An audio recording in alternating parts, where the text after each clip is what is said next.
I with you. You are better to genius. And you are beside genius. Take it by force, by faith. Want some go, won't go. Tia, take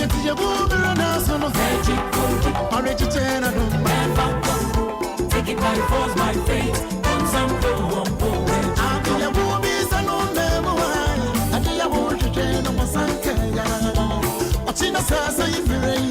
Yeah. 15 minutes after 7. Just on some. Well, coffee, good morning. Me tell Kanche. Super coffee sapon. I didn't count one of pay. But yeah, na yantana. Me can home. What can home? What shall you when you said you walk around what can home? In fact, what that not would the year pa when you when him said you want an enemy. In fact, and then here pa. But I am not. Tetenania one same piano can find now. But then none of no winning and one can say, who could done Tamwa. Sabi, Najana and a dorsal, but when your money. If we say, and now away, so would that. As at least when you not less than 7 hours sleep. Na jubia. Ode when you cry, no dey me more 6. But say such a sanwa. E dey yare bro. Such a sa pe ba all means ubenya yare. Enti hwani ye ma me. Dey ye ne se what da. Oni padua no. Cells na ya na wo mu hia bebia na ebie prepra. The cells are the building blocks. Ah, we need to do a dear CNE. What that body no?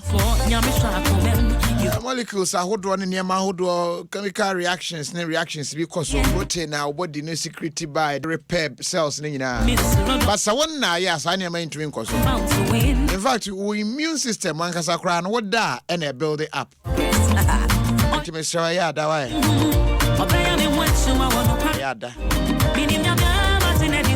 Self to someone a day Emma and opay Saint Victory Homeopathic Clinic Adaroma. And I made them out. Now the year was Saint Victory Homeopathic Clinic and I said, we are a dear beer to say good news. And I said syphilis. We don't saw Beman Mushi show. We are bar a yaunya vagina discharge. Say yellow, say a color benyo. I read you a while, what target surgeons or you saw who said, I defeated be free move by a young quamwa. Nemum a year in Sufofro. Obin surgeons saw a muyani yapa, Timothy Crow and yem, and Obin so dear no, a twamwa, my one cry Emma. Diabetes a honey panwa. Sanya metesa na etuho anamo. St. Victory Homeopathic Clinic, your Kaneshi. Small and big food bridge in Temono. Small food bridge in Fidelity Bank, you know, and Tempe and Abehune. And in Tibrana, Yamwao, and Mo Apomudepa.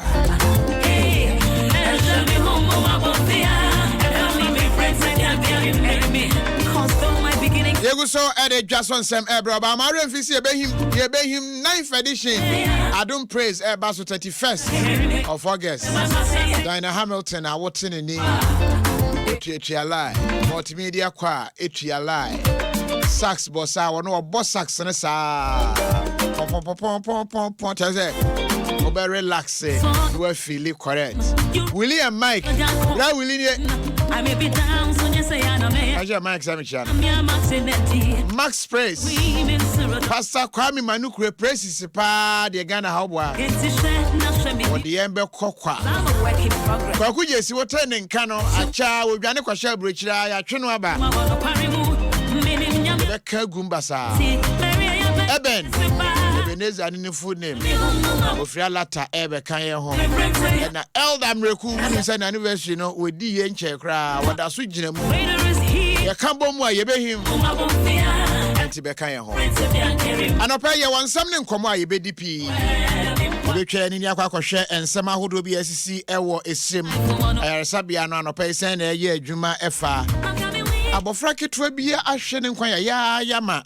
O shamfoni afeda modia mane yanya se unu ya wedding fie dunai na wode ne kwakosa ensuo ewo aburam na se wade cap na na esebi sesen 2-year-old na wodi na chi no atomu ama sad development. Other issues so ho pay you bedi ho enkomo. And inti sabre ye rekọ na yakọ yanim. Na poso progress savings and loans. Wow ma ukoso ema wadwuma etumpon. King City Real Estate. O pasa se pa na watumi ede wani ato baabi wanya wuti de wuti ato baabi pa. Frey nkeke e was 050-8199-625 050-8199-625. Ura obi office ana ne dem na ahwe nkowe egu ahun se wat we de abrochira bagana efe pa na obi sanu anu aka nokre na ahwe say nokre American premium furniture quality pa ene yeton wanu okokoto no na wudi na ebika osimu a ebo nkoko kan kira yourself abisie ntina Enterprise Life Insurance wo ho se wo china asemunti no bra na ene yen enhwe emo. Castor oil we liquid engineering wo kan engine no we ase wo bie so ahunu se ya so Castrol ne baby the oil no guno if you say engine manufacturers ankasa approve Castrol oil sa oil sa ne papa kwan so now car no say tro no sha say free wusie nam oil ho a just change your oil to Castrol oil wa obedi ho adanse say yeah car no asen asine da dam bi enu ana mi yuso o se san oil na de begu mu a o ani beje ho Abeka Junction ho no a branch to say the okwa Abeka no on sa Allied filling station e wo ne Allied filling station na udru ho abenya bi wo Amen Scientific Clinic nyame ene yaresafo obo wa mo nya apomuden pa eni ti brana ye moa o doctor for ne nurse for say de bi si ase a kire nko eno nko akra ma wonya apomuden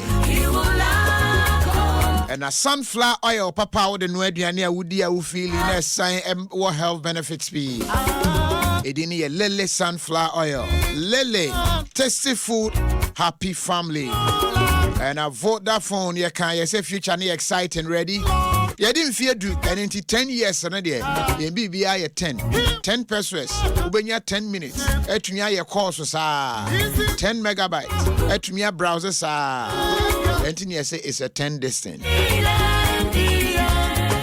Come and join us. And a malaria and a how. And now APOSO nenkoya. Authentic herbal medicine. A Tabia herbal medicine. Tabia herbal medicine when you be a Ubehunu Sampa, one may be drew.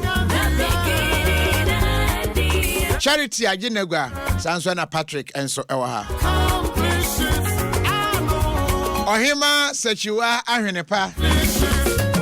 Sister Charity Ewaha. Why you need to know when you take Jerry Nibia. They're kills. No watuna no call. And white J a bronco see a top. I did be and said that. And I love be boom. So when you call Facebook, Adom 106.3 FM. Why if you brutal? Sanso and Anana J Obrimpon CP. Bra Patrick and so Ewaha. And also the other black and white. It's electric. Boogie. Black and white. Aliwa. I didn't see yen chassis and a fay yen crochet and some hodra about the one cratemu and pay. Na yenny encomo. Thank you, there. Adom coffee. Now say. Now we had one day or 26 in your court Brekum. Brekum Citizens Association. Yes, 26. 26. Because you want to say, be doing a German pen for now here. Krumbo. Krona ye dada. Mama, ye baba jiadi. Ye wieni e ka say ye mafula ni fo nye ne ntwe ye asase no so a. Obi anti me ka wan. Ye ba ye 26 say ya sha say duanua o e free brekum kwasika to main street no ye duanua e wo kwan no fifi e na kwan be fa so asiesie krom e wo ha Sundays na ya tie sikrom ye yi ye gatesim ye hospitals so ya ye pe incubators ne other machines a eboa ni nyina ye ya de ni ye akwantuo no mu gumpa nti ye kabom na enya brocherefo no mponko a enkran kuma se hwi ba bia wo bia brena so brafie obo ka hire yi ane so say ye bo ka hire ni ye fia obi ba Patrick yes boko de boko papier na you know na acronym say Brekuman Citizens BCA Brekum Puntu as president ya kambo president aso ya president Arebo boko na otinwi na da ye na ye se na kan da se na de hia pa na nim da so fan se sun ye mponi a aba sun ye ese mi ani ma ne sun ye da nya sa nei ene de anso nei ene de anso na so metri nyina ye den utiefu pa ya o de pe height na se den na sa height mo bi dada be ma 20 gram anko fe no enye kwawo aden enu adwa me ngofo di me ho yawo bebre se okay ni ba ko pe na be mienu pe na be du ya ni na ba ko tu kwan ni na ku ne course amfofo eje ono so 1 September o se o mo ye old school e wo Germany but ma me nkwa o ma so na me ne opani kwaku segba fia nkonkwadi nkomo remember occupy Ghana braga kwa no pa wote nka ye mo ache ya eja na mo te sai nyame da so hira ya ahoden wo ho pa ye fra no pa yi a enye asembo ne bia na banks ahodo a sabre ye hunu se ye ka ne se aguo si aka bomu aye ne ba ko ne brofo akwakoye consolidated ye ene yedi ho nkomo na ye hunu se occupy Ghana mutu na mo se be ya yanchi ne pa bi mo sempote ne sen amisa unse bank in petu in gusa the bank de gua na chese obi na wanye na dwuma yie ana obi na wono nam kana na kwanso na wono ama bank no egu inti okaya these 7 banks ya consolidate no e mu bi wo hono mo Bank of Ghana eyi sika e de ma wono mo say anka wono mo entimi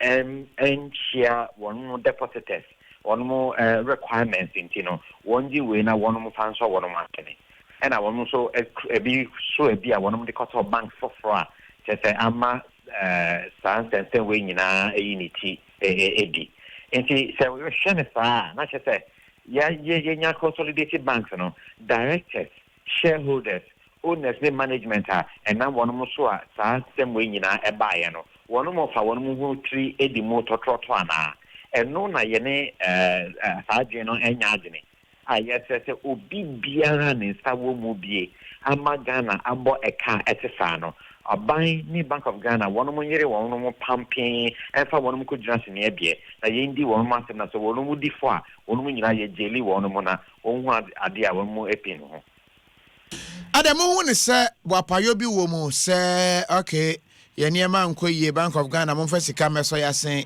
na yedi na akwa se eka no akoya abanka ene yempa na mo bi ne yanka wo mum ne ade mo gidi se nipa ne bi eboa pa ene wo mo ye ya na ye gidi pa se sara ene koso esane se unse banks mo yi edi ni nyina ne jamene wo enti yen depositors no yen sika ena ye de to bank honom ema bank no eye bank enti se mo fiti preko make decisions mama loans at the mam mo honi ne keka ho a mo bebo ye ka enti fa ka no e na aban e de mene wo futuo ene ye sika asan ko se ono mo kwa akọboa won mo na mo de ye bebo mo krampo anka mo fanye adwuma pe mo san kukuru sikei e na mo de bi ego tear bribe mo de bi so atetoto plane ticket ama mo asen so ni aka no mo yi bi e de akoto bank for the way enya bro ni modern semwa ene na minimia that definition e betimi de ama wono mo eti akakoba sa no wono ma gin ye won say okay aboka de but definitely government ababa soya sene or mababa GM because sana a tie issue. But I see we any in print idea yem percent a business as usual. Obi biara wa from no and nipa you know one ma from one more kind of directors, shareholders, and top managers of these banks. Omo I was here yiro munyi na ma wonu ko bisa asem e wo court. Ye to so mienu banking supervisory division for one more Bank of Ghana. One mo ye hwe ha ma we nyina course so a wo mentimi anya ho hwe kopem se empempem so we ekoduru bebia akoduru no. Na to so mien sakra me kan you know there but e bia me sanso no auditors a one more audited these banks. Ade bia afibia one more the audit fe won kruche nya wonu nim se enye no kre ede to krata so ema ye nyina ye nya agbehemu se ane bank no koso wo mra na enkoso no sane ma miensa nipa miensa we ne wote yire wo mo a ye betimi a ye njeli wo mo hu se ye ni abre Rakwaku antiase a wode mami amama dwen atwe akọ asembi so wo hwa na sobo no koma banks no ene wo mo a share bank no dada adwuma so but wo twema dwen akọ se Bank of Ghana ye fi se wo mo aye ade wo mo antena ho anhwa ma manfo sika anyira na wo mo tua na mo se esenke bo mo abaso but wo bobo no de wo mo aka ho se wo mo nsokra aka ho bi ani wo mo ka ho bi enra mi ho wo statement a I'm say ye issue ye de no who response I want to buy and say omo no mo share internal investigations as say e wo one mo share ye ho no mo one mo hwe say obi biara wa fomra no one mo ne no be di no senya emra no etie enti the Bank of Ghana itself must assume the liability sense we nya no one mo ka ho bi na wo hwa e be enam kwan ben so na banka munni sika biara utiminya banking license munni we ewo account mu na so ukra banking license say enye connivance kana nane proye and a course between sovereign bank for one set our bank up and me banking supervisory division na and ka obeden na wunni sika wo account mu utimi banking license. It's also I don't say that's a collusion no one more abo one more trimu po send sa dream jin na one more be Ghana for na ye pese isi hwara ye pese yoko office of the Attorney General and the office of the President one more sanhwehwe mu no hwe obi biara wa fom Ghana mra e wo kwan one more nam so ama bank igu ye no ye nchiri wonu mu nyinara mako na ye fom nko gina court na omudi for a achiro mo say oman yi mo emra wo Rakwaku ye beda se anope na mimi say the course nyina no hu in a form of an organized crime ye nche ni bia na sa pepepe essence o hwenia akoso a more depositors and already me kan borders report no utimi hu say obi enim say loan ya me kwako je fi me bank am ye shareholder ni mu no ni sika betimi di etua ese na wono mo nam kwambone so ade akwa je salo no wo hwe edin a apiepie mu Ibrahim Mahama no me wono mo keka ho no Africa Free Bank ni mu UT Bank ni Capital Bank ni keka kan ho etimi free ho no mo kodi wono mo ho a na wo hwe na che political system no de no ho baji mu oh Unibank for say ni payments ni ahodo ekoko ask nyina no e ma wo say all this and nyanwan so say all this happened within that election period. It is all shemu pana. You can easily infer corrupt collusions na ye over the past 4 years no and na ba be railroad banks anymore. But the other interesting thing they say also we anchor foreign banks no because foreign banks no nyenka say one of your kron there but omo international standards international supervision. It is Barclays Bank, Standard Chartered Bank, for example. International standards and an extra one also. It's one mono who did say who better papa. But as the local banks, you know, it's yen supervision, local, you know. It's Mima and the Pabonier will be the one who will remove. Now one more messy at deposited fund because almost need international control now. Other banks, you know, it's a young one say local banks na collapse.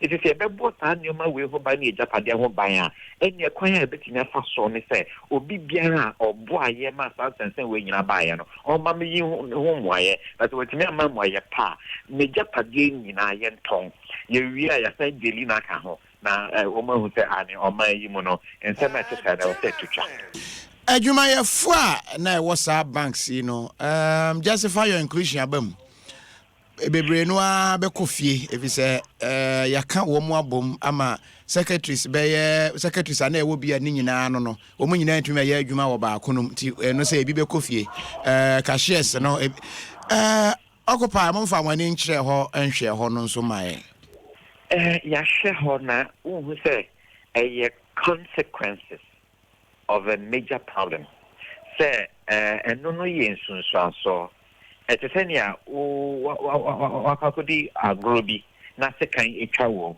ekuro ni de ebewu betwa kan de ebeda hoda sana etie etisi eba besu nsunsuanso ne ho se o twaka ba me wedie mu a ya na eno no ensiye what ye problem no because you solve the problem of corporate banking, corporate incompetence, any corruption now. And no bema banking sector no I vibrant. Now that you been you be jumano or no who enya home bambo because banki ne sikedi ye course no munisika.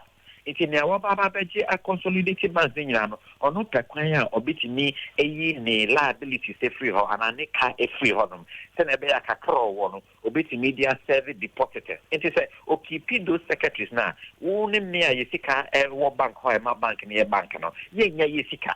It's ocean only a cost benefit analysis and only ye can't capacity dream the any poya home and so bonia and one may more. Nina can't be. It is a secretary now, no idea on your boneno. No one can because in your kind of two more rana, one more to me, every Yesika ego to press. It is a cobafan, and once an idiot, you soon main cause, a corrupt attitude, and want to say, Occupy Ghana, Casa, you MPP, NDC, radio stations, and some pajama, I say, I am your brandem one political party. Nina Wusus and so on. It is a you soon to say, dear, and you soon a check. Naka what you should that send a bear capacity when you know a beba. See a Bank of Ghana assurance say one more because Guswa, one more Musha, Moose and a bear, 1 year, but 2 years. The Benya Rishi Musa and my banking sector no a vibrant dear. One more eight or one more after Juman and Namibeo Madam or Musakedi. Kwaku Segwefia, have a good morning, Anope. Chiawonso. Kwaku Segwefia, a member, Occupy Ghana, and Yeneno Edi and Komono. Na Yenko Parliament.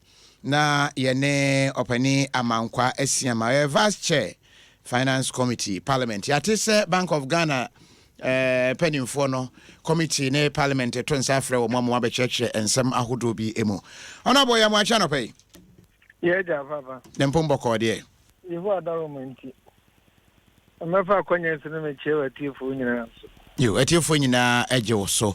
An opinion I can say Parliament Eton Safre Ministry of Finance and a Bank of Ghana na mwahwehwe ensem ahodo ne nyema ahodo bim. Obetumi a kire de mo ye poten ne de ntia moton Safre wo mo.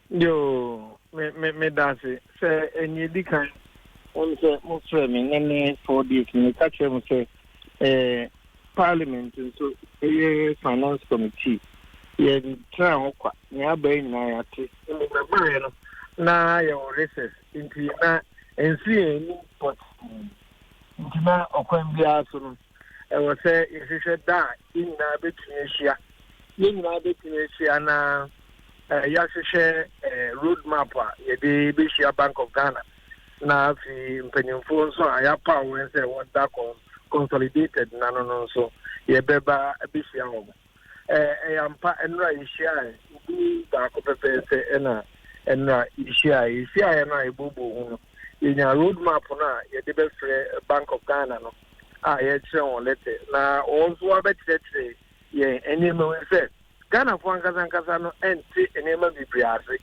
ebirum kra ni se ebia ene ana se nre kwa ena sansi esi ewo bank ekonomi ewo Ghana ebinim nim se ensem aye kan 2015 2016 2014 2015 2016 no do no 2015 2016 ena sansi ana banda da no ti wono sabre no na sansem we nyina esisi ya ama aha bank my na nidi ka dia se takra be ma openia or that Bank of Ghana and ano say enuma pa buy wa ye ni ma odi ato akwamu what me and say sa ne ma we ni na e ma ponia e be ha bank nti o se otu anamo nene o tien tem wo kuku eno pepe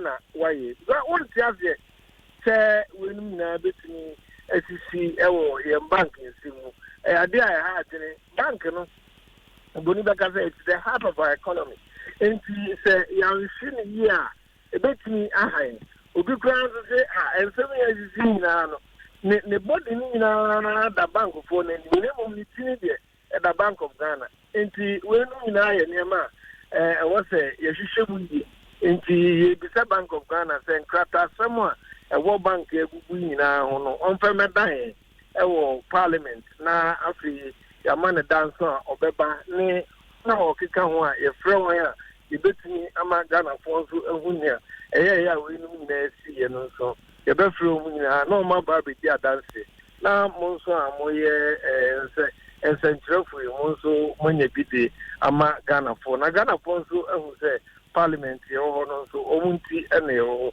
BBC say na o say bu nkompo erechi na etwam kra ime yehu di ntia ebesi ye okwan a ye fa so nia ebeya ebesi nia abai ano anso ebi ensi o say ni na eya dia yehwe na yehu say oman no yabo oman no eja afisa ensem ya ebe nti yeshia no efo aye boy no yo honorable ye be hwe nimu na ya hwe nkrata be ba mo anim na ya ba wona so bio na wadaroma wa ma ye hu de mu hu ye ewo mu ene na mo ese tu se o mai ye damas yes ye da CP honorable man kwesiama vice chairman finance committee parliament na ye ne no edi enkomo no yeguso ewo DWASO NSEM da bon krata mu nsem ahodo Patrick ene charity betwaso amaye na afi yahwe papers no na wada issues a yebedi ho enkomo anopai yo brass 7 yento aswe ene na daily graphic de bokata no ena yede esase ene na ene very unusual so yebeye yede amanoni asem ena etwaso so kaya na no yebeto dwasa yese eneyi amanonefo Nigeria fo ne China fo na de daima ahan ewo Ghana ha teach you business centers no woko Accra say baby ye digwa te sabo so kan inside ho no ho nyina edan no fiewura ne de abo animu for lease enti Ghana ni sika ode bekwa akoto lease na abroni no free no kromba no aba abeto na yesanse onu ntimi 20 no onu ne ye nua Ghana ni bedi animu ade nanim akwaje na wato na wode ama China ni anase alatani no enti nipa ni si dan no wi a alatani no na fe ono so de abo animu too late enti me pe store dan baako ade adimidwa agese me ko han edi free Nigeria ni ho meti ye Ghana ni o me han dan wo Ghana me fiewura Chinese and na madan store dan boy yedin wo Ghana ha no na yebu ye ni agusu ye ni beba ye hoso no na oman ni ebi mu dia ya hoho ya country bia na me kan New Zealand what my say no New Zealand you want me onis as a dying wo ho so wonye hospital New Zealand parliament say ye chiwade se ohoho ebeto fie ewo ho wodi abetimi aye ne se obehan se wonya wo mu kromu ni umfri New Zealand a untumi oni edan ewo honom wodi abetimi aye boro so ade han ne mre tenten na we osi wei aye kwan a wo mo fa so mo mpese edan bo be yeden sanse edan kokodi amanone fo nsem atse Ghana fo mu wo fie wo London no de aye business o fie wo UK o fie wo Europe o fie wo US na ode ama han na amanfo titi mo se eno no bo ama edan bo ye den ena afa so obu wo hono a onni tumi senko betimi han dan kra na ma edan han na koye black market enti obi atimi enya dan etenem wo bra na enka oman na hyehye mu no nipa ne ntimi nya atena ye ewo kurom ho enti pam no twa no oman ya nani abrete se New Zealand ye wa ne mra yirekete de ato wo se wo yo hoho a untuma metodan ewe ye kurom ha enti ko anim other countries protect citizens but Ghana ni wone foreign anya asem a foreign and sika mu educha de yebebu afa onko bank ma nipa kokko mewura hoda wo omo ni queues wo Ghana ha ahomete say omo ni queues so ya hwane ya 7 no yes ye be ye ne ma bi attract na yenya investors ne amaya hodo no Ghana ye very welcoming hwe ye honhom ni ye nsu ni but no nkyere se Ghana just ye tan ye ho ankasa Bible yes do yonko sawo ho nye do yonko netan ho nti wogigi obi ani ewo fie ni nkyese onya hoho a na watu na de ompa ma na akwakoda abonten so na ntontom ayo eno ye nye ne sa na Nigeria nso yesese emma wo mo Abeokuta city wo mo bra papatichi wo mo ware no okọ han dan a ade edi kan ansa na yabisa sika de be ha dan na wo okunu da bi akọ it is single yes man no me single no wo msho so obo be si wo fie ho eti oba first qualification are you married no until now marriage akwa ya de disqualify so unya dan enhan e wo abibire mo ni nyina no o sesa wo so bona enfa ho o ye adult na so ogba ne bra efiewura one ho akere no obra wo mo ne sofo kura ntimi hye no ne mama papa ntimi hye o ye fiewura enye illegal trader ade bi tru nipa no e wo fie ho a fiewura no onim se wo asem Kofi ye na anka enti no se wo betena ho na system papa bi wo ho no wo de omanfo no aye Slater say amanfo na atotode mahan etimi gina ye na affordable housing ye see real affordable housing ye de affordable housing sikafo mpontimi nto ena nka abani abresa obesisi adan na obi e pedanya han a enye de no so beko estate agent ho na enye estate agent a usika na enso ade kwa kotua no kro no so asan di ne di atoso a anka we nyina ama edu baby a obi shamra ma unim se wo papa pempem wo obi tim ka twa se me de me fi ada ya tum 9 de to abontin so punu mu 9 pm de wo ye bia ja na beda unya hoho a agisa wo de ne kwachia fiewura ema fiewura so ni di nkomo ye ni interview ansa na wo ba me ko peden bia han ataka kan ko obisa me question sam se amanyi o menya kwalao asamba na bisa no to some extent no ebi ye but overboard na overboard asem na ye ka no normal interrogation so obehu wachi kwan obehu adwumo ye ne nkeka ho no eno nya hwe timi bi yanku ye nme enti da boka tai dia ba ye bisa mo anajo kwa ba tempo ma chi ahwe utimi ye aduane kra ma fie be bisa fie be tim ga so no mpeda wadawa pampan tu ye aduane se fie ho aba betena no unya da wadawa aduane da ko fie rani fie ranwe pork nti fie ho unye pork wati ni nyina wo Ghana han tu de yanku ya nim na fie yan hwansam esisi wo Ghana wo be se ho se dada na uvuru bi anim ya besa banks na wo mo mpanimfo etena se ema eka ababe yiri wo mo a ene ya mo abom te se de ye fufuto no eno the bokrata ide aba e woni fa etoso miensem so wadi hu nkomo no bia ya ye se de Ghana ban de pampima sisi wonom a kire na hobo a wode ye se de be ya onipa kontakro bia na djuma oye kofom anko yie na enam so masika krabia hodo no wo musika sam jiguye na enam so ama ene Ghana ban na wo so de ne nan esi fom adwuma bebrebe da ban sui agese wo san kokofa we e be ka ho eno so graphic e de aba na graphic fa etoso edunsia as usual de bia agese ko e-blocks John Dramani Mahama Japade ya anu osima Ghana fo anche kra na ibo ne namutui ena wo tu so abrofu din se friend e-block E-block ye free community senior high schools na osisi a wo se wo ye se de be ya Ghana e be kakra na kwada bia fa no so okosu na onim dan a wo komu no e na wo se abanya ba beto aso amemudumi ensa bia na aka nwurem wo mato aso awie ya enti ne nkwada a wo ba beto anwomesua so no e honom e na ebi ebeko enti eno ho sem de bokrata yi e de aba GFA sansam no so Ghana ban se me my Ghana asasi mi chafanie onyankopon no ye sovereign enti o mo obi ntena ba bi ntonkrama ene etia na China for to yen sase ne so mo kan ye di mirika ko Zurich ka ko ka waso me ba na maka ho asem kaka yenko Abdul Rauf Iliasu ho ya nam senior wo esemu mantam no emu Tamale Teaching Hospital de na ekoso ho Iliasu ya makwaba Iliasu eti enka ya makwaba Major son kaso hene empombo ko de ya mi Adom enura anwumre abra na ye ni odi nkomo no nsia kasebo no so na adwumayefo ho abontrene se wo monye adwuma na kasebo na mu nso ye ne interior minister edi nkomo mo no nso kire se wo mba behwe no masi police post ni bi ewo ho se de na mpanimfo su se wo munye bianka wo mo pefi se wo mu hia ban bo no anopai de na ba wo mo nhia mu a wo mo ye ne nura no wo mo asesa wo mo adwen na se wo mo nsesa ya impact na tesen boy manie.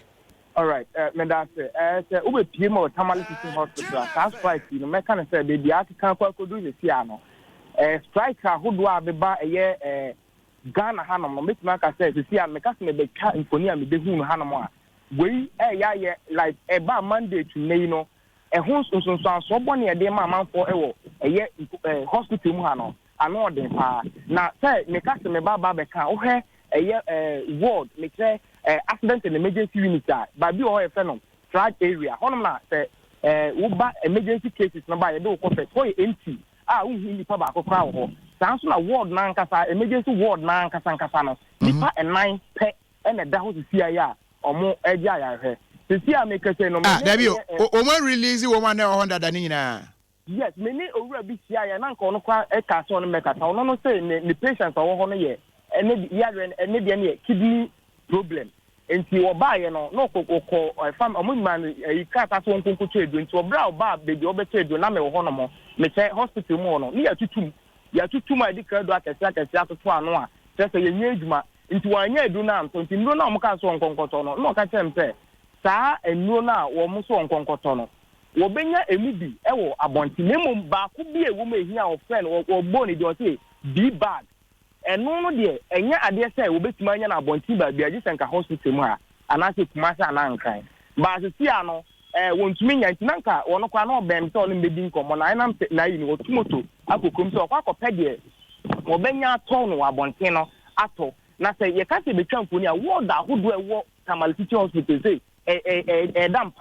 dampan emergency unit na sadam bi kan no ward ho no nipa nnan ena da ho na papa no na me ne kasa na o chem ni ntemu say wo say time a wono kwa de no di kan de na ba ya fa strike be ba na strike na ba ya no omo ba omo discharge omo so ho ato ne ho nto wu na esi kofie ni ade a enti omo kofie na enwa na joro na ade no san yare no esan so enti no ni option dan so de wo be baba bisu atento so ba ya no omo so omo njim ti doctor ba ku bi no kuhia su ya ti doctor no e na agim hesi a wo de na ewo soro ho a wo say wo be bombo de ahwe yes a anopai a me be piem hanom no nipa oma ba ya pam oma penfo e kan papa bi o kan wono de nyankopon e na manko no so na genkwa ba papa no sede papa na tie no yanti na hwe no ha no ai si onko fie ni de nka so ne metimi akan ti de wo mse nyankopon ne manko genkwa de ba papa no menji ni se ebia obedru fie anase odru fie kwa obedi ma papa bia na wa to ana no mo se de because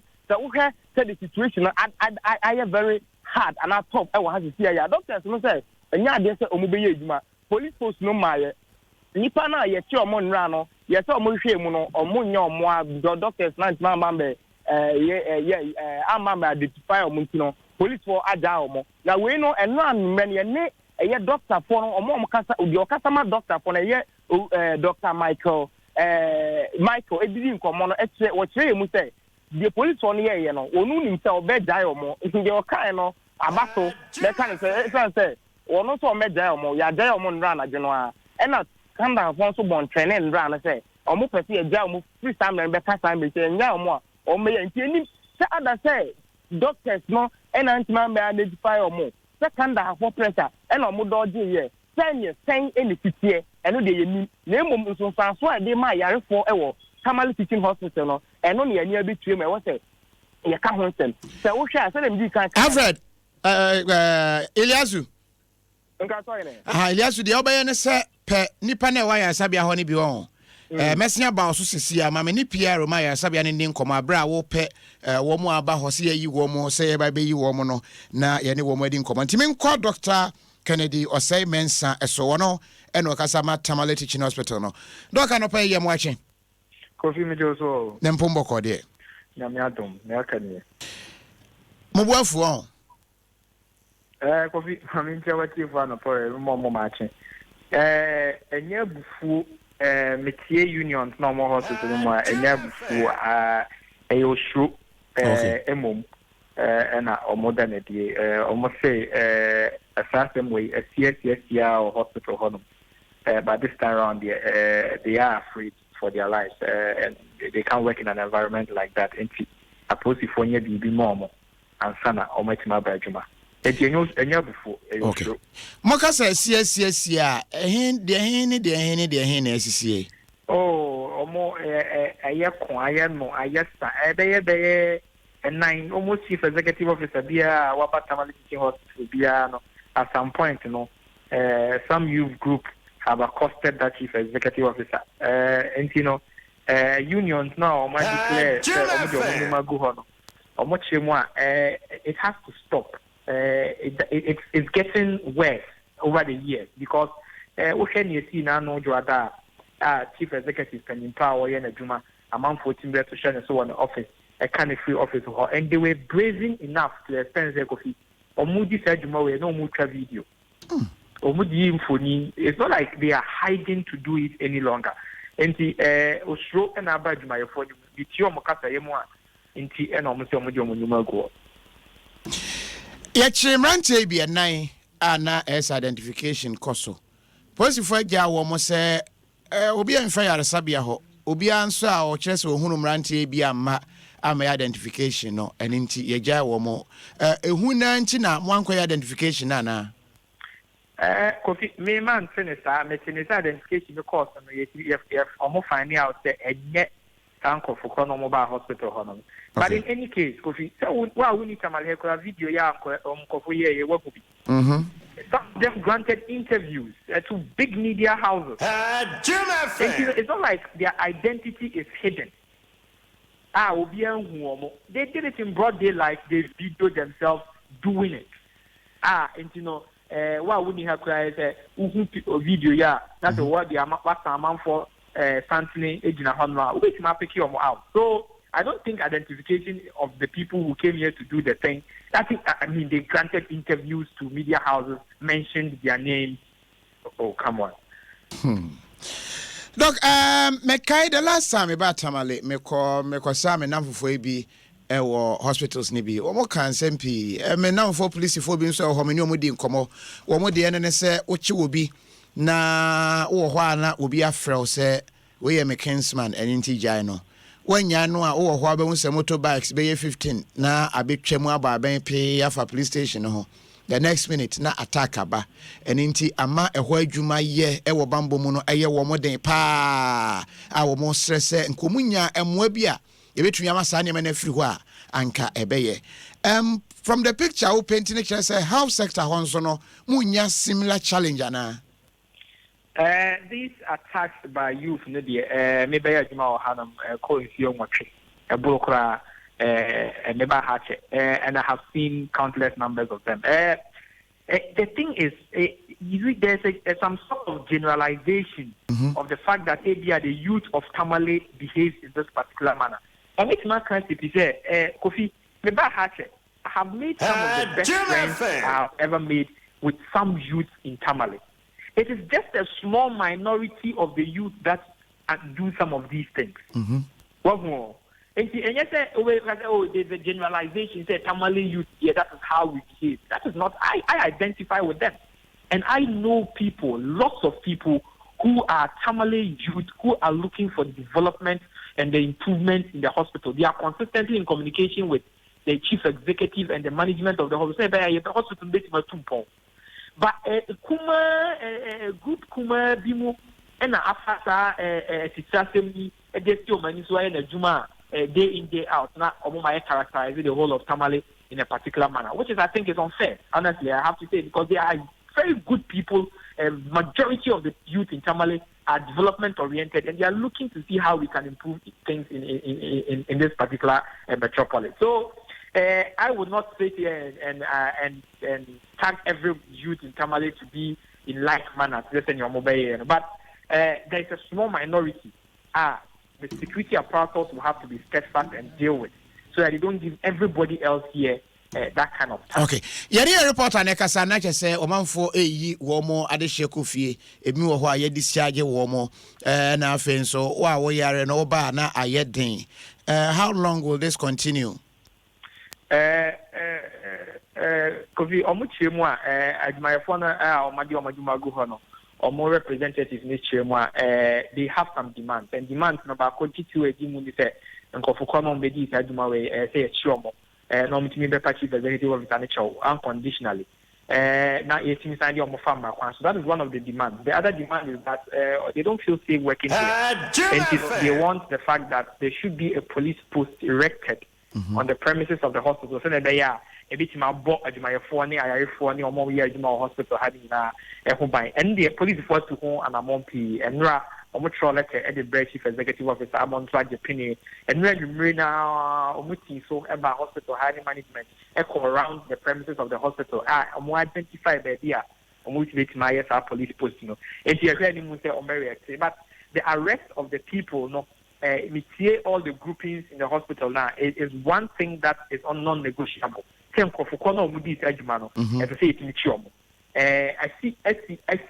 Every time the perpetrators will be brought to book and all of that. And my point this time around, they need to make sure that they see that these people are arrested. And may share a way before inquiry say, Muhammad, for crowd, video, more granting interviews near there. I'm sure all those evidences are in the possession of the police. No, and chinko for ya. But some evidences here, walk videos here, any be a one can ha, ya share near the other opposite function, woman or mokoche, nipa, or identifier, or mumubia, amasin, or yes, when you're police in there, but utia woman dream one, dear Magada or no. Adena, young coche, woman, when you move video, no name, woman, mukra. Kofi, then I make a many bamboni and a minimum taxes are the police use in some of these investigations. And to me, and I miss a Yamina, I said you, Miko school, I said, you man, I mean to me, the police force a fire on Paswa, so I think that is up to the police to do. But the results are staff of the hospital, looking for it, they want to be rest assured that these people have been arrested and they are going to face the full rigors of the law. Dr. Kennedy Osei Mensah Sesia and American suggests withdrawal of services by radiographers and other departments. Apart from a nurse for no withdraw, no departments being and a woman's withdraw so far. Unfortunately, doctors are withdrawing services at the entry point. Nurses Union, Ghana Registered Nurses and Midwives Association, so then cut by some withdrawal services at the OPD and entry point. Ghana Association of Medical Lab Scientists, Eddie Omonkata, but more withdrawal services for general laboratory services. They are only doing emergency and blood banking services. To see any workers, they say any medu me table, so many more medu me table, so radiographers. I think the Health Service Workers Union are comprised of orderlies, administrators, and all those other people, the auxiliary staff of the hospital. Also, so Edin Kataba say 24-hour ultimatum. I'm going to by NRA.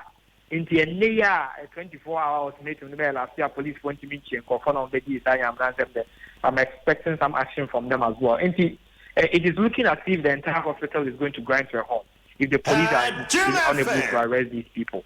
And I think that would be very, very unfortunate.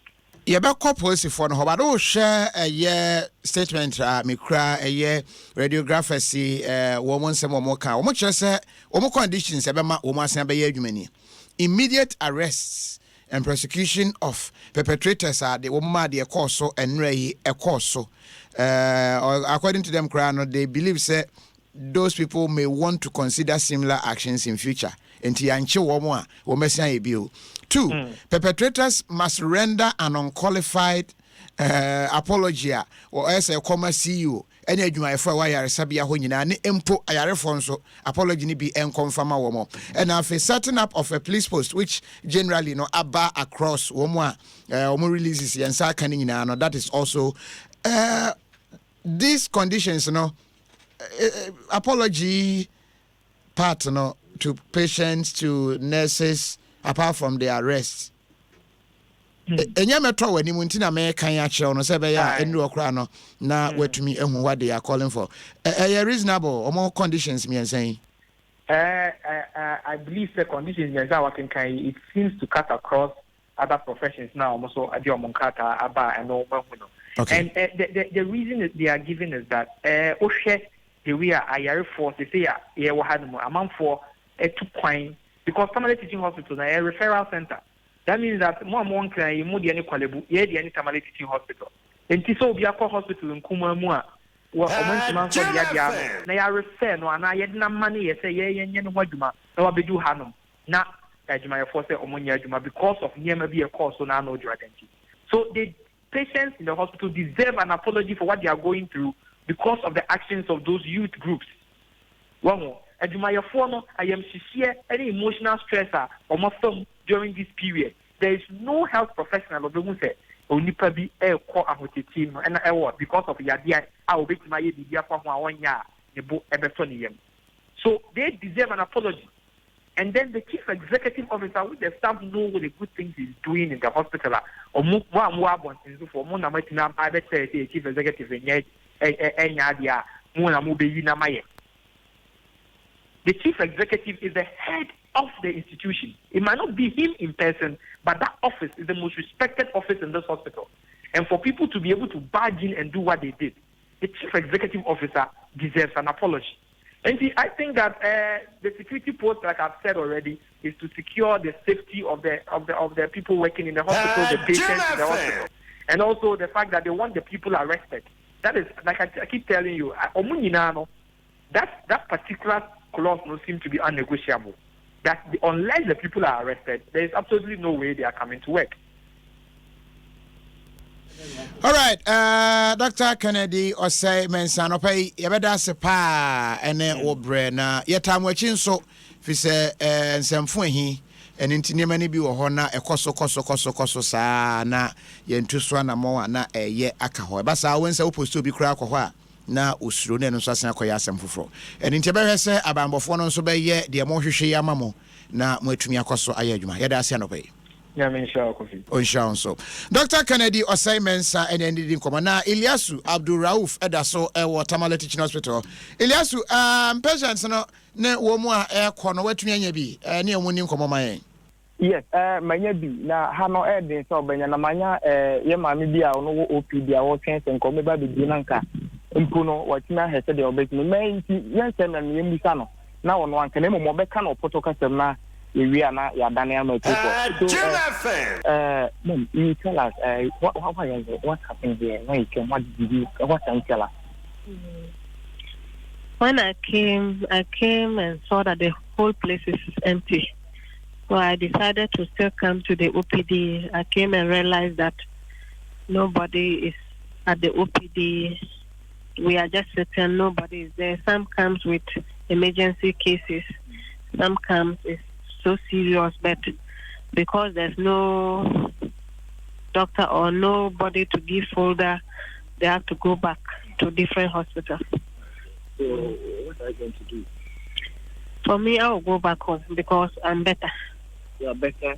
I can see. I'm better. For me, I can manage. I was coming for review. Okay. I'm okay. I'll go back.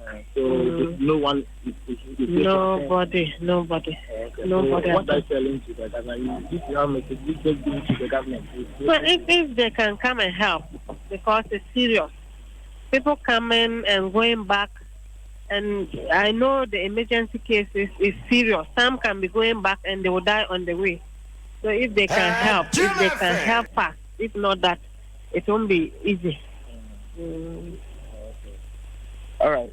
In case of na wabugu minti ya na wadane no ho no ade amati fo amaye. Ikika na ye hwese benya bi. Ba ha no eden so you be interview so be no ho kwa no wakasa no the yes as old two and in us or cast over Shannon for Mukan say or Mubaba be candy Mubu Hanamoa and can make us say be a big TV and information because to see an intercom and say who's an American emergency unit on the empty.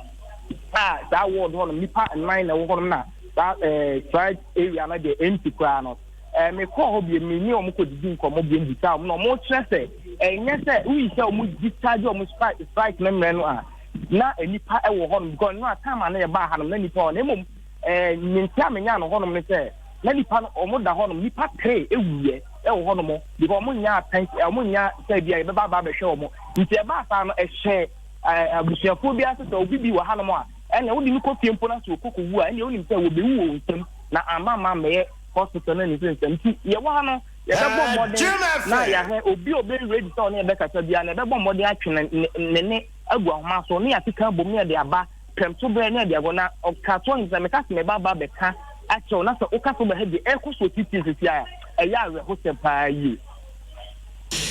Abdul Rauf Ilias ukoswedi chase change of mind bi ba na posifonia bambofo na nipa se omoba ho anope bi ba na wa iasotre edasipi Iliasu ene kwedi nkomo every tamale no sad development in fact almost departments there ho ayasabia ho nyina no obi a withdraw na eba ne say ya obi a wonye boni bia a wo yare a wo hia ayarehwe legitimately na enam ehu aka adwumayefo a ewo ho sɛ de mebisa na opani ne kyerɛ sɛ nyɛ sɛ wombu na afu nti a wɔn sɛ wɔn nyɛ adwuma ne mum ehu aka wɔn nti no wɔn entena hɔ enye adwuma ɛno ɛna ama na montu a ɛte sei no aba Ghana yɛmamra nyɛ adwuma identification no doctor no ekoye bia na ɔka sɛ bi sɛ nipa na yɛde wɔn bɛgyina hɔ no onim adene wɔn edu ba bia ebi timi ka sɛ ka bobi yekwa akoye autopsy yekwa akohwe de ekun nipa no bebre no to me frɛ bi say na say ka ne bo no kun no ade na mo say akohwe adekure kun no yes enim say ne procedure when video wo ho uhu nipa nanim wo mo be yes ad no wo mo anim wo ho entini to ukwachi ebi mu a wo mo enka ho kra to bring them say may identify wo mo case asem bi so ye bibia ma mo say ye juma. I think that is what is happening because there has not been any arrest and I say amanfo aka frida asem ni si aba besi and nje wo say ye bibi ana possible na so mo acting nye bibi to the bia me namfo bi e free tamale wo mo ye indigens na enura ba ko frame mutu say asem ne ye ne ya wo say ote just wo no very calm and na ote se tamale yesi we yesi one off na koma and that's a na ma ye tag a whole way say this is how they are but meanwhile just a few as ye chi wo mo mamra ne wo mu di na well politics nyamba mu a that is it political atare shepe na asem na ni adane omonkoso yes yonkoso international man nkoso because ekoso then because necessary near doctor for enya wo mo withdraw ebe wie no uposo obi a wose me nko yo be ya na wo ye nti do ese so mo ye no ese so mo ye nti wo nkoso na ayi ka se bi se ke be ya DSP ne ho an ye nto nso aba nkeye commanders no police commanders ye to mo so aba from IGP Kosifo awosanka ye election to aba you dia we should see be pam onim se owotini a 4 years na se wo honom na wa hwe yokoye bibi na se unya call a obaye dai call no wantie na ya sobrachia call no wantie na ya sobrachia enje bia obonsa resafo account baby adoba kwa akoto no kra ni nyi da na dia ko wo nti ato da bia na omo so bo wo maduane ho ban anya dia after police service no obedidi obahwe ne ma be ko school enti na wo se wa obende ojamu meka enti me de ka me propose maka wa police fo nyina animu da ne media foundation for West Africa na nsen ya ye call program bia ye hwe kon be fa so a police fo ni media entembejo me suggest mo se be ya ankwamo fa kwa adwundwin mu na se IGP kokosi form for police adwuma mu nyina ye beto abayi wo mu asan se eto da bia utimu se eno na be difficult not. Laws are made to be amended. No, yeah, general way no. I think then we'll be the first. Must we always follow? They be the bedding for US. Ghanaian times in here. Ghanaian times in here. Now the Omo can say will be about Pietro Gusso. Unti. Now Ghanaian times say a page say no cry the card you commodore that. My man honorable question my man in the health minister. Ever sign Ako my nephew so mammy Yanko. Honorable question my menu. Honorable my channel pay. Yeah, near coffee. Boko dear. Yamia Dumoye. Sama yeti dear nya asempo say tamale. Wait my father honina bebe bumfu ye ba bisuro se bebe ko adwuma nti ne ba nko adwuma. Kofi enra minister for interior kasai. Mene regional minister no suguso ye kasa. Emsenra minister interior mama assurance said they will protect them. Inti regional minister so woman ho ba say bebe ko adwuma. Ba na dwuna me so ba bia me wo adwuma me ye no. Ma hihye inti mai se me twa so na yumre. Na chame ya me to America se akotamale ho. Akohwe ni esi ne workers na akokasa. Nigiri se bia bedura yumre koma regional minister ni me di no. Ebia na yi ato ayi. My friend the president of the Ghana Medical Association. So no say the doctors no nkokasa me yehwe. Inti metro abechina after I leave here Kipkusa enyumre. Na metro America ko ne workers no so akwakuhia. Ya kan yesi eka.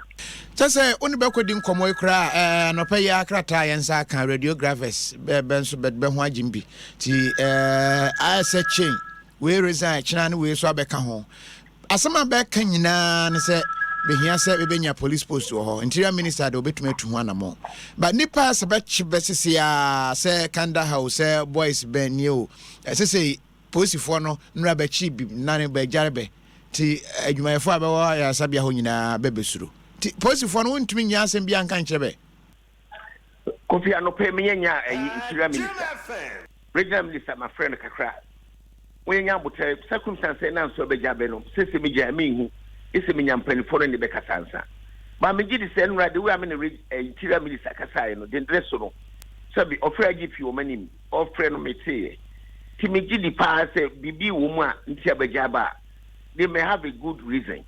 Inti yenyam reason no. Mean to me can be BSC, but assurance I mean way protection no. Inti mamen to me wakana minya regional minister regional minister and interior minister no pay. Now think quietly what we can do next. Okay. Ne beba ho echi ni aba behwe. Ma to say wo biebie ayasa bia hodo be edunum bia no. He ne he fa no wo kosese. Kofi ye wo central region say. Abanda than Uchem no free project. Banana do commitment. Se bibia ofra se bia o janto. Nti egusua ya last year mba hana ewo lentil stage ni ade.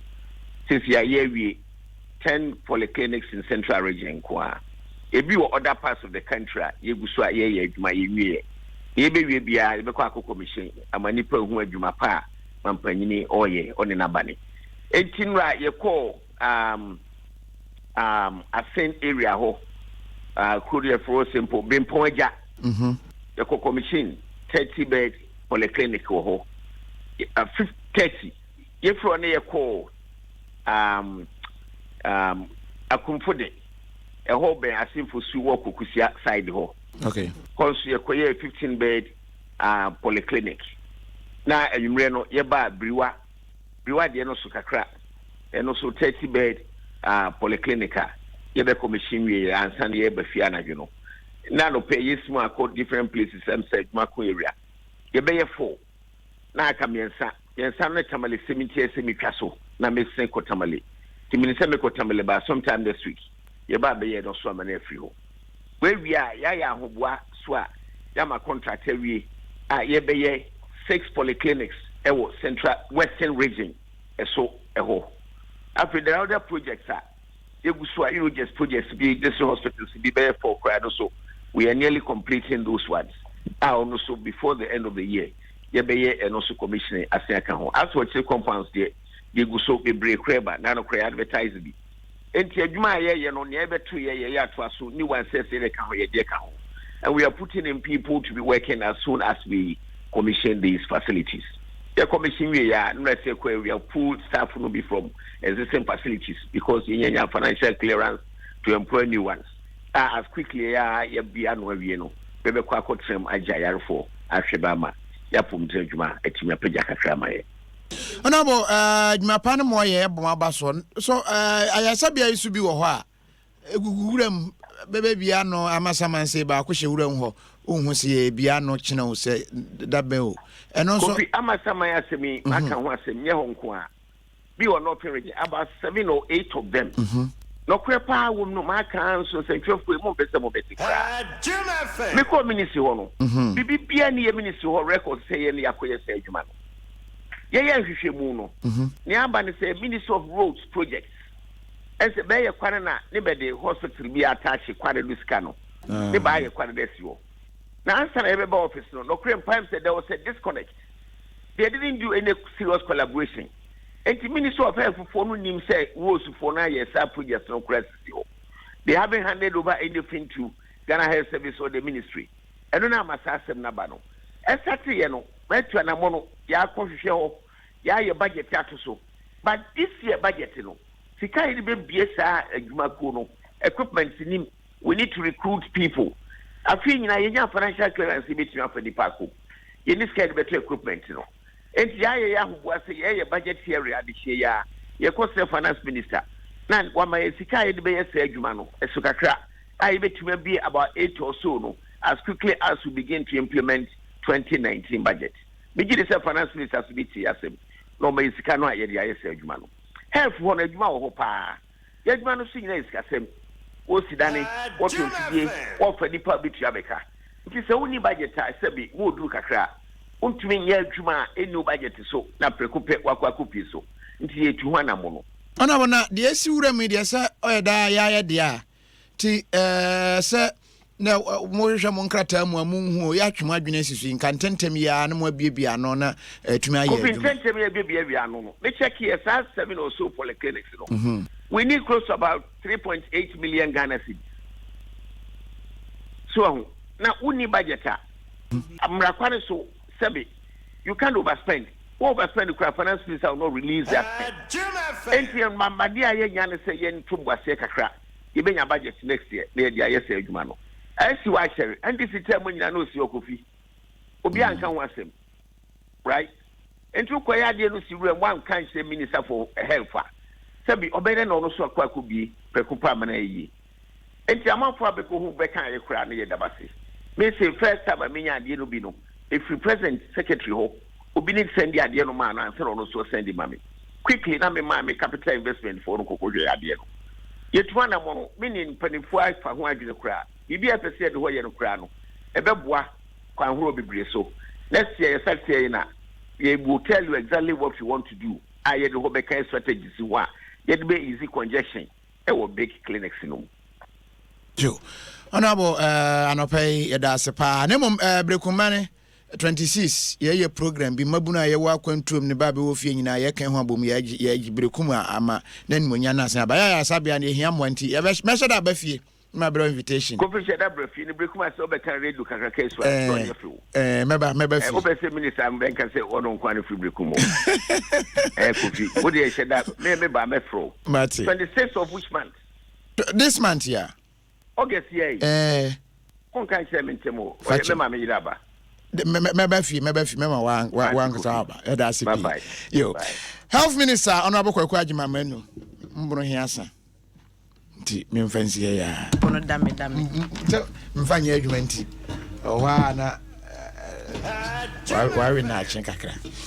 All right, you personal. Yanko the Ghanaian Times na wasi abatre say e say wo pesca 1.5 billion na what dia boana no ma hodo school dan no ma infrastructure so de boana free SHS e koso yi no etimi gina ne na so ne nkwaradodo nyina etimi yakwa school no aban no de todwa say wo ye nhyehyɛ ya saa de no oye ntie obia benya school ni biako ama obia ban so se bibru se benyado aba beya wura ene krache ewu kremu a obi ntimi fa school entwi obi mpoa ɛwɔ ɔman na Dr. Akufo-Addo ɛna ban se wɔn ɛyɛ saa nhyehyɛ no na wɔsi medical student bi ɛnɛ ne ho akɔdi ɛsɛnsɛm papaapa wɔkyerɛkyerɛ sɛ aberanteɛ no wɔyɛ student your friend is Socrates Theodora ana Theodore Atieku na wɔkyerɛ sɛ wɔyɛ medical student na akɔbɔ ne sese wɔ baabi a wɔyɛ na adwene sɛ wɔ practice ntu kɔ ano adwus ka no yɛ wadwuma wɔnya lances mfiri mpanimfoɔ hɔ ne no ɛna saa bere wɔn akye no a Accra Circuit Court and red ne kokɔ gyina yɛ a wɔn atoto na no a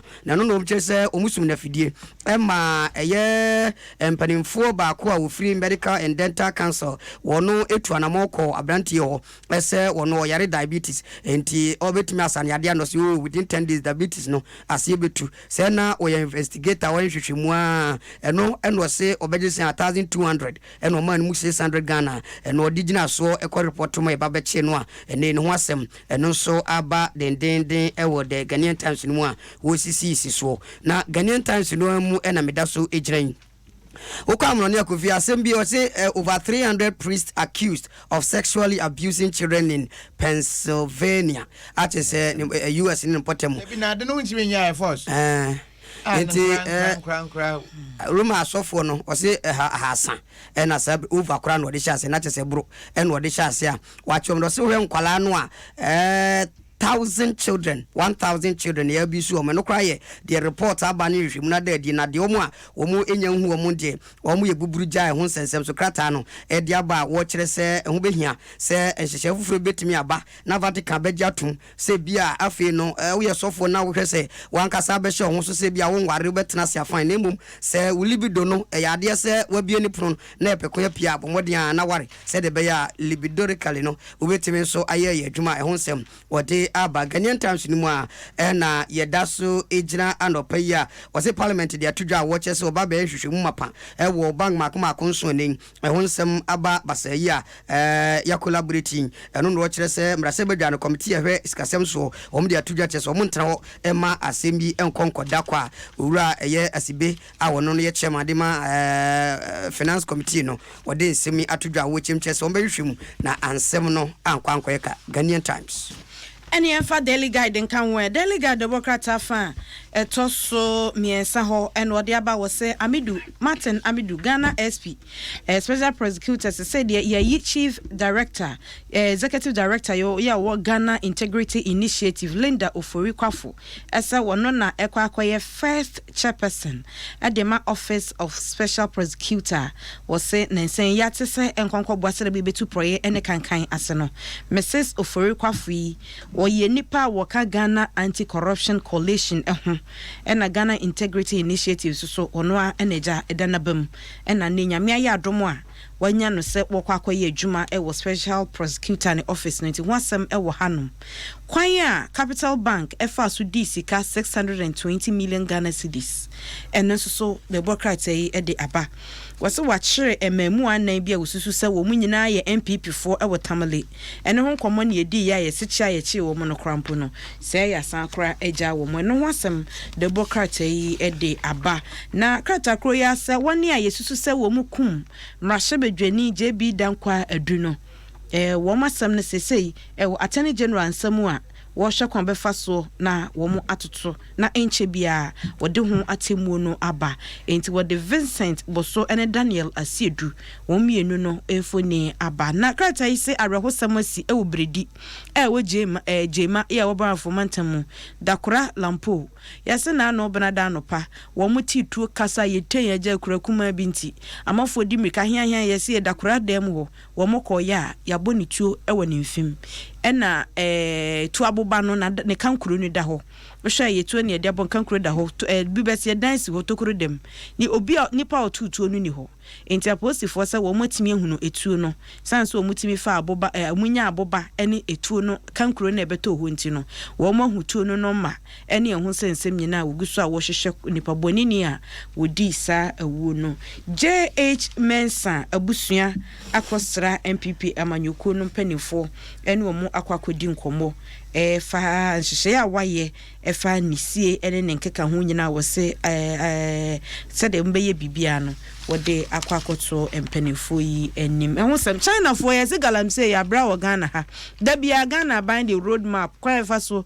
na ya bia tum se de be a small scale miners betimi ahya se ya adwuma one year to me krata nyina se wo munye adwuma so China for da so ye adwuma wa ase ya che China for mienu we de kwa mo amase to mo one district one factory we one area one factory na ene nyame ya adom a yese se wokọ Vanguard operation Vanguard for no mu a ye will be mu from forward operation base wo mo nom kwakwache China for mienu wo tabuase no wo Amasia West yese eniema ye je wo mo ho excavator mienu chamfa machine 33 water pumping machines enum na fe DAF excavator engine ba kusuo chese de ye adwuma na chi no mo engine spare engine kura sense ho 16 floating platforms 4 washing platforms 4 cylinders na fe so wo mo san wo 2 control boards ene na ehwe adwuma na wo mo hie ni nyina 4 monitors 4 batteries 4 water pumping machines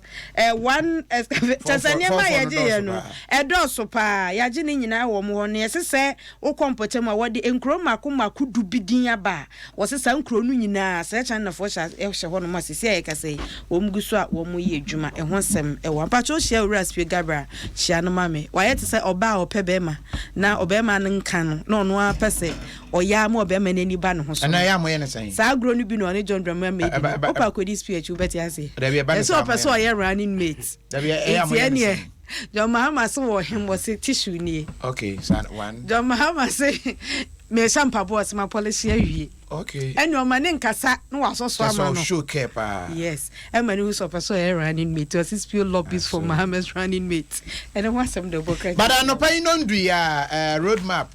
See a lifted banner, see a lifted banner on small scale mining, no, and I'll pay 10. In Pennyfusion, you be with the ABP. I won't lift it. I won't lift it. Much over a year now. And other mining companies, can you be cow? One thing in alcohol. Small scale, no.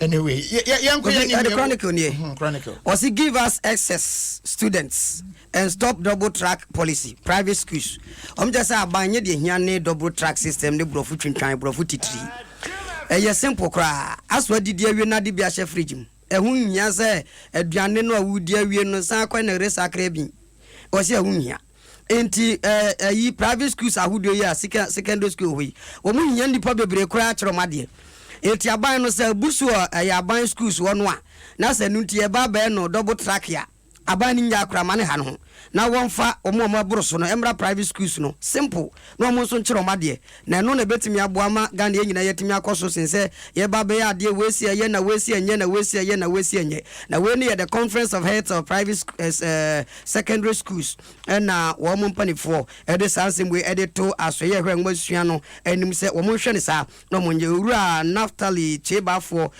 public relations officer de makuyi na odi anim okasa ya wode tudwa na Legon school no empani for their tudwa chese nsemi na mountain hala balloon ese ya bo moka bi $160 million ya judgment debt osenya no kre bi se bia ni ba bia ose chese nkofo nam se dwuma bia nom ne amono ne adwuma ko bi ye na ekoba se wo mo yi unlawful terminate contract osenya no kre ntimo bia enye sa asem ni ntomo a ho nsem so Legon company for de aba eno da nchenya okpa Ghana edika no badi san komo no kra dada yensan so enkoso ebiem was set up charity commission to monitor churches Reverend Adujamfi ono so nie oyepani a New Life Church wadano eno kire se yen set up a charity commission beboa na eno no bi ekoso won soro no ebetimi monitor hunu se adwuma asori we di nie adwuma wo ye nie ye non governmental organization adwuma wo ye tisese eno afibia no so no won be check your monitor se ko ba ne se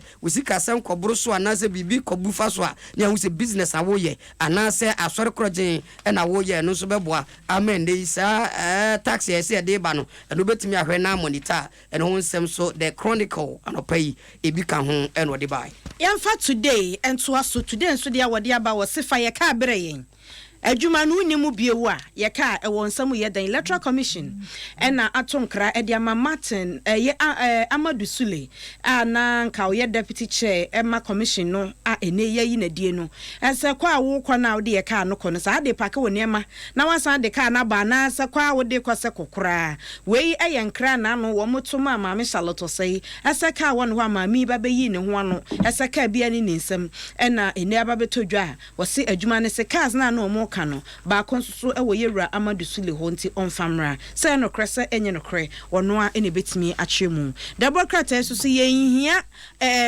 jam serie bia ene ye nyam we eye nipa no mo ye adwuma Capital Bank ene wo moto nkra e de ama General Overseer e de ma International Central Gospel Church ICGC Pastor Mensa Otabel ese na no krat wo de ba abonten so wo se wo jam one wo nyina na ejam won ko mo akoma nto wo ye na bibia be ye fine ene wo se nya bibia be ye fine asemuni ye je package mo atrase at bibia be fine mo se bibia be fine nya bibia be menu gift oben kasapa wo se nya bibia be fine ankomoni de akwankoja ena wo mo pe ena kratai say the Economic Fighters League EFL ebu hu ase EPL nua wo mo se wo mo de ne se bibia ebo magana ka wo mo beka ho asem wo mo twro krata tententen e de MPs 53 adronum miensa akwakoma yewura a ono ne mrahye bedwa chiame say wonnyina o mai mra kuni ni so no onyi sa MPs ni nyina di sanso wo mo mpe wo mo bibeye nkwala no mo ye kobolos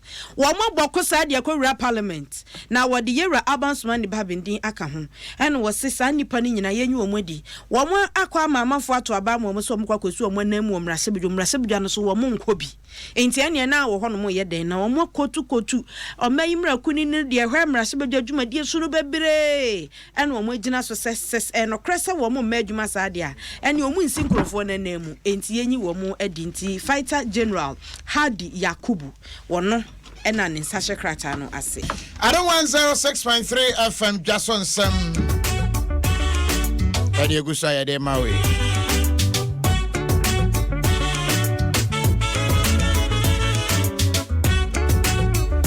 And Bra Patrick, and his sister Charity Papier. We are parting ways. Yes, Patrick is parting ways. Yes, very nice statement. Yes. NSS for I didn't know from my number of can I say. Oh, can I say Hala balloons? You how much I say NSS for Moko register. Sunyan regional office. Oma is stranded. Sunyan. NSS national service. Omuko register but omaka hwa say e bi kwa down for this nti whatever is happening nti sunya na yesrem regional office no say be network you say dey mama personnel nti ase na complaint say ba say omo bre nti say parting ways no parting ways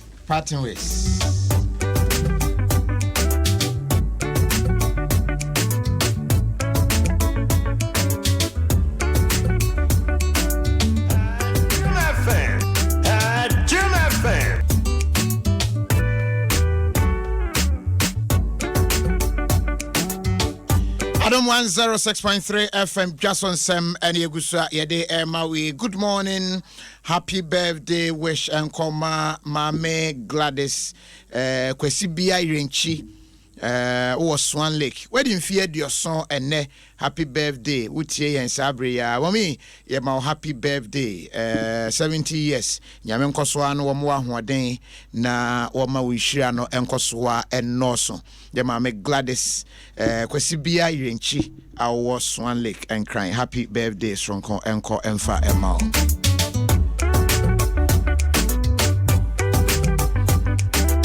Sanso ana openi Mr. Richmond Ajeni Mbwating kwada so municipal chief executive na yeto so aba 9 am ya ye best assembly members mun hunu mabo man why mon tromfa mano man openi Richmond Ajeni Mbwating a chese kwada so sabre waye wade pa no pay se bibia be koye yamamo ayiko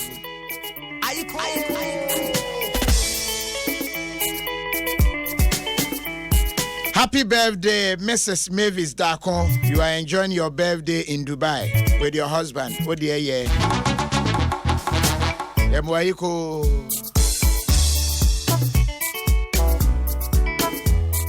Erenti Ghana for nyina yemobia yiko. Especially while you use Vodafone. 10 years. Still counting. Now if you do a yedintino, it's a 10 distant.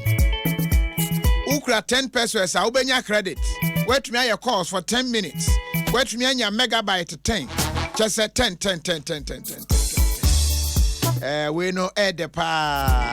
Yentemne dial 135. Now enjoy sa anniversary of CB. Ebeki kiwam we feel style no brutal. Don't call me where you vote that phone. Don't call me promotion no idea bano. Sika kakra bia wetumi enjoy bebre. Adom 106.3 FM. Upese uti embri bia o kan yen stories ahodo. Current affairs, sports, and entertainment. AdomOnline.com. Any number 1 portal. Ese okoso bribia. Also ya no pa. Oti asembia osi ahama menko Adom Online ko ese no kra. Ebi se ona behunu no kra ni nyina. Na bia na ufie no wasie wie. Unya ya na nkwa hihye mu niam nyina ma bibia ya fine. But wo hwanka sa no a en shada nkwasa de wo hwehwe no fi se osika sem no en shada nkoyi a don't worry. Yama trinkwa amwa yiko se watumi asi dan no awie de aka ye de odibegum se ye bathroom ne manyina tawa ye shower taps ne ma de hyesie adwaye ho no you can get as low as 38 Ghana cedis. Between your bathroom accessory. One of just say WC. Ni nyina so papa a just say Kimo home diaba. Na your campaign ya sha si beto bi ntem. Na siesie ofi ho wadwa ye ne areas a pese ho ye fe. The showroom was South Industrial Area. Ye ben STC, Mechanical Lloyd. And as a Sprinters branch no, ye ne Energy Bank no edin hwe ni mu. Obetumi ne ye din komo WhatsApp so. Yes, and do pictures and even what you see the open. Your number is 0244 030 411 0244 030 411. And answer ko Facebook and Instagram. Nekorishe KIMOHOME Kimo Home. Your deals and you're fast, you're better. Now for quality and your day MR.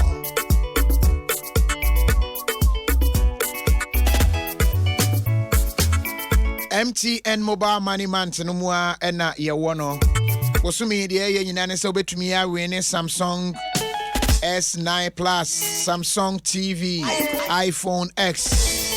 Niema hudo pi sikampo kra ka ho up to 2,000 cash wosumi bia ye obeye nyina ne se obekoso na wa mobile money no send sika build the points receive build the points use wallet ne me hunu sampa wo use wallet no ankasa but me dial star 120 hash and pay check your points no promo no bekoso akopem se 31st of October bedu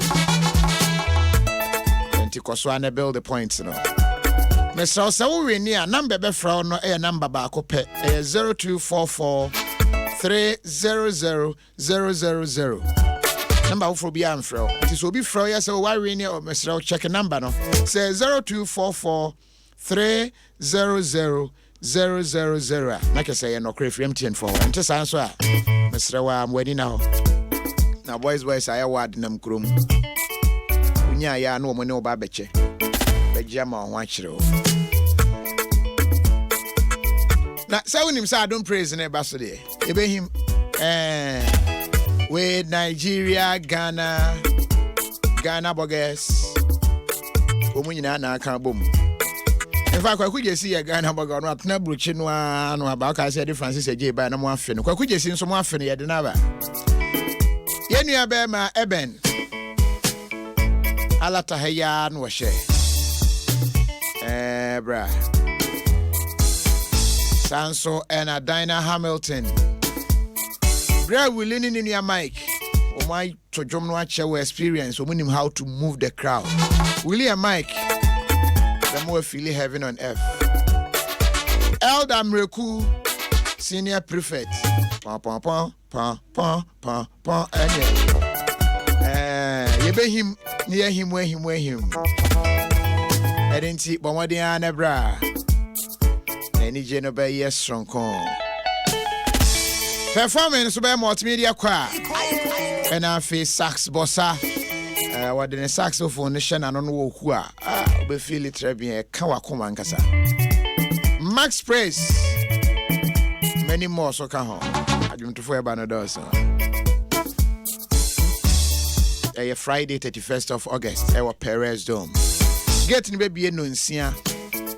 Non Sony Ashas. Tickets in 60 Ghana standard. Tibeka when they Adom Praise brought to you by Vodafone. Future is exciting. Yale Money Plus for Susu Toho. Sansana DBS Roofing Sheets, Belacqua, Dr. Caesar Lena T. Franco Trading Enterprise, Vitamilk, Classic No Mosquito Coil and Spray. Escort Security Services, Amanak Real Estate. Omuna Ekraya saying Enomaboye ma yede eye Adom Praise Ebrewa Fimo na weni aje. Goldman Capital, Big Boss Energy Drink, Papa's Pizza, Polar Ice, NBF, Willets Investment, Obapa Spaghetti. Give us ice drink water. Calipo, Fresh Lady Capsules, Araba Bazen. Sponsors and listen wapa. My body I cannot trust someone. Media partners here: Precious TV, Footprint TV, Sweet Melodies FM, Sunny FM, Dew TV, Multimedia ne Powerhouse na ye power. Ye be him. Tibra nebra be him. Habitat Fair no so baso. Joy News. Any Western World Properties at the Habitat Fair 2018 April in collaboration with MNC Properties. Fair no at the Womwa Abin Warden Simuna Kambum. Any developers, any Womo CCFA, and Intia Fidi and menu from 19th of August. Presida 18th Nashas here, Popim 19th. Our West Hills Mall. Tiana wa baby why. Oba be hunu say yes. Obenya dan. Obati dan ase say unhia sika bochu ansan wetumi anya dan no. Why? All right, then chani edi pense mu April. Na okay, this one. Meba sisi na yedi nkomo bi.